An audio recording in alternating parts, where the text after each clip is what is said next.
Olá, irmãos, Deus conosco.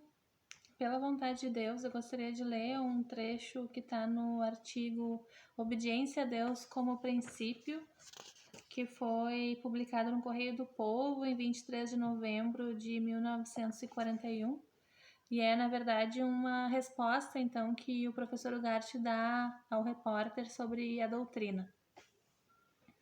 A finalidade principal da sociedade que oriento é a organização da Igreja Cristã Primitiva, tendo como fundamento o Evangelho de Cristo, que ensina a doutrina de obediência à vontade divina e aos seus estatutos. Somente admitimos como adeptos as pessoas que renunciam à sua vontade pessoal para sujeitar-se à de Deus, único Senhor de todas as coisas. Fazemos assim a unificação da vontade humana em torno da lei divina. Admitimos a manifestação espiritual de Jesus Cristo de acordo com as suas palavras.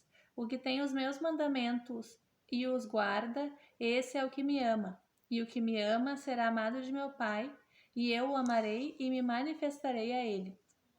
A doutrina de obediência a Deus é essencialmente uma prática interna, espiritual, em que os adeptos em todos os seus atos fazem não a sua vontade pessoal, mas a vontade divina. Segundo o conselho evangélico, procuramos não fazer a vontade dos pensamentos, nem os desejos da carne, porque os anulamos em sua origem. Tudo se faz simplesmente pela vontade de Deus. Anulamos as causas secundárias pela unificação completa com as primárias, porque nem sempre os motivos aparentes são os mais poderosos.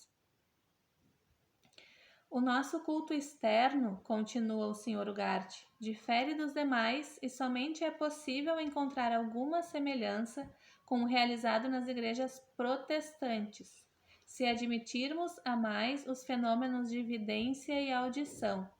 Não invocamos espíritos, o que não impede que aceitemos a possibilidade das manifestações espíritas.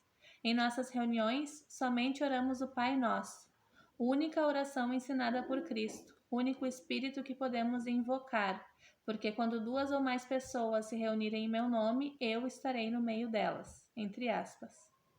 Procuramos desenvolver em cada um de nós o Cristo interior, mediante a prática da obediência a Deus, e desenvolver o nosso poder de ver e ouvir espiritualmente, como nos primitivos tempos do cristianismo, quando todos os cristãos, segundo diz o Evangelho, eram videntes e auditivos. Este Cristo interior se desenvolve em cada um dos nossos fiéis à medida de seu progresso espiritual. Não adoramos imagens, porque estando Deus presente em toda parte, não precisamos recorrer à adoração de ídolos feitos pela mão humana, e principalmente obedecendo o preceito evangélico. Não adorarás a imagem alguma, senão ao Senhor teu Deus em espírito e em verdade. Praticamos, mas espiritualmente, a comunhão ou a Eucaristia, porque Deus dará de seu espírito aos que lhe obedecem. Os novos adeptos recebem a confirmação depois de certo tempo de prática da obediência a Deus, segundo sua vontade expressa no Evangelho. O batismo também é feito de forma espiritual. Só pode ser realizado em pessoas adultas e conscientes. Não o fazemos com água porque os apóstolos o fizeram com o Espírito Santo. O batismo de Jesus feito com água não foi mais do que simbólico, mesmo porque ele já recebera o Espírito Santo quando menino.